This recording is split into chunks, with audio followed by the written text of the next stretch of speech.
Si Nostradamus ay pinakakilalang manghuhula at astrologo sa kasaysayan.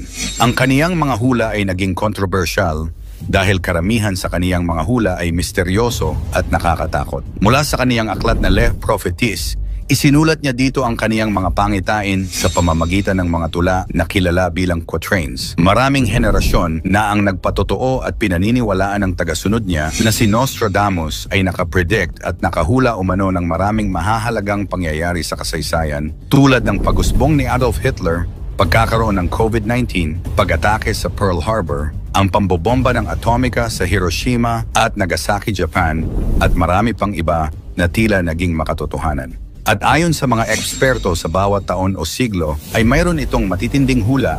Kaya naman sa videong ito ay aalamin natin ang 10 nakakatakot na prediction ni Nostradamus sa taong 2025.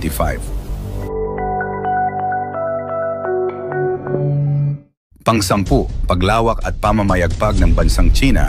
Ayon sa interpretation ni Nostradamus, tinukoy niya ang pag-angat ng isang bansa mula sa silangan na nauugnay sa China mula sa kanyang quatrain. From the east, a great dragon will rise, flying across the sky. Maraming nagsasabi na ito ay isang simbolo ng lumalakas na impluensya ng China sa pandaigdigang ekonomiya at politika at mas marahas at mapanakop na bansa na maaaring maging mas kapansin-pansin pagsapit ng taong 2025.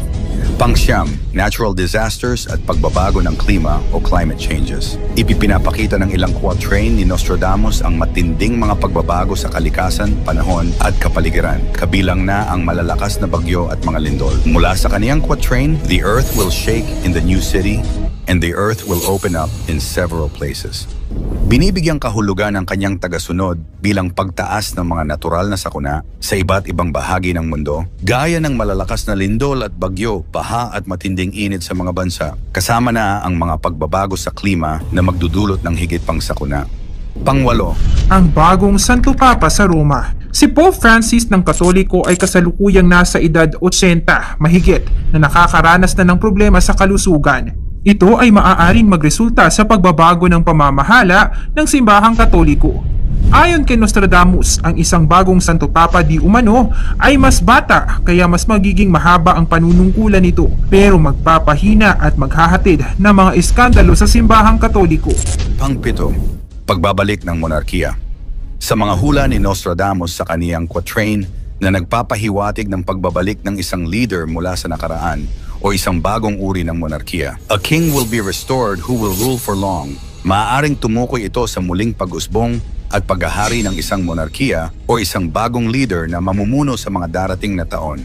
Pang-6, pagbagsak ng isang malaking bansa. May mga nakasulat sa quatrain ni Nostradamus na ipinapahiwatig ang pagbagsak ng isang makapangyarihang bansa o imperyo sa mundo sa mga taong darating at 2025. The great empire will fall into ruin. Maraming nagsasabi na maaaring tumukoy sa superpower country o makapangyarihang bansa ang babagsak gaya ng Estados Unidos sa darating na mga taon. May quatrain pa nagpapahiwatig ng malaking pagbabago sa pandaigdigang politika, kabilang na ang pag-usbong ng isang bagong sistema o leader. A new order will rise. The old ones shall vanish like smoke. Ipinapakita nito ang posibilidad ng isang global political shift tulad ng pagbagsak ng mga malalaking bansa o rehimen at ang paglitaw ng isang bagong sistema ng pamamahala. Pang-5, paglalakbay pa sa kalawakan dahil sa makabagong teknolohiya.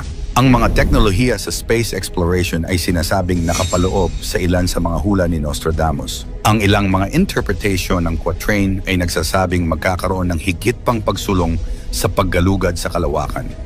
Men will reach the stars and beyond their reach, they will find new worlds. Hinulaan ni Nostradamus na mas uusbong pa umano ang makabago at dekalidad na teknolohiya para umalampa sa mga bagay sa kalawakan. Ito ay hakbang ng sangkatauhan sa paglalakbay sa labas ng mundo, gaya ng pagtuklas ng mga bagong planeta sa kalawakan at para sa mas malayo pang misyon.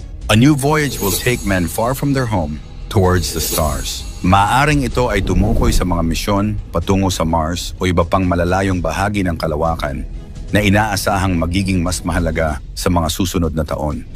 Pangapat, paglobo ng population at krisis sa pagkain. May mga quatrain na nagsasabi ng mabilis na paglobo ng population at kakulangan ng mga likas na yaman. The earth will groan under the weight of its inhabitants and hunger will spread far and wide. Ipinapahiwatig nito na mas dadami ang magugutom, maghihirap sa iba't ibang panig ng mundo, ang mga potensyal na hamon sa hinaharap tulad ng kakulangan sa pagkain at tubig dulot ng paglobo ng populasyon at pagsira ng kapaligiran.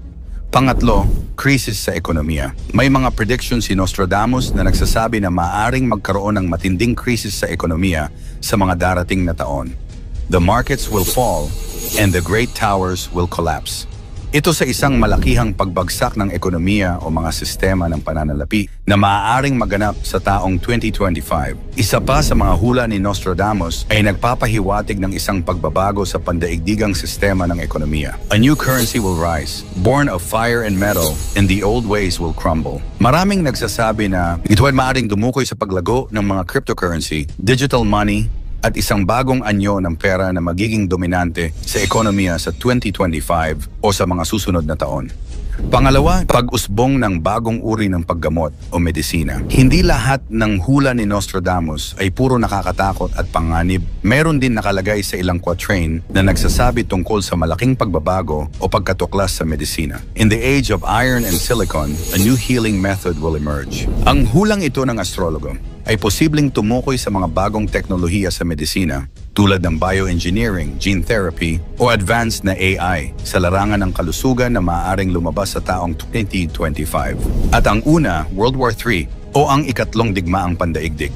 Ang isang nakakatakot at napakatinding hula ni Nostradamus na magaganap sa sangkatauhan, ang giyera ng karamihan ng mga bansa. Ang isang malaking digmaang ito ay magaganap sa hinaharap o taong 2025. The Great War will start in France and all of Europe will be attacked. It will be long and terrifying for everyone. Then in the end, peace will be restored but only a few will enjoy it. Ang posibilidad ng isang pandaigdigang digmaan ay maaari umanong magsimula sa Europa. Posibleng ang maging sentro muli ng matinding digmaan at sa Europa o malapit na mga bansa dito, matatandaang ang World War I at World War II ay dito rin nagsimula at sa kasalukuyan napakatindi ng digmaan ngayon sa Russia at Ukraine, dagdag mo pa ang pagpapalawak ng NATO na itinuturing ang Russia bilang banta. Presensya ng mga nuclear na sandata ay nadito rin sa rehiyon. Ang mga hula ni Nostradamus para sa taong 2025 ay naglalaman ng mga misteryosong pahiwatig tungkol sa hinaharap.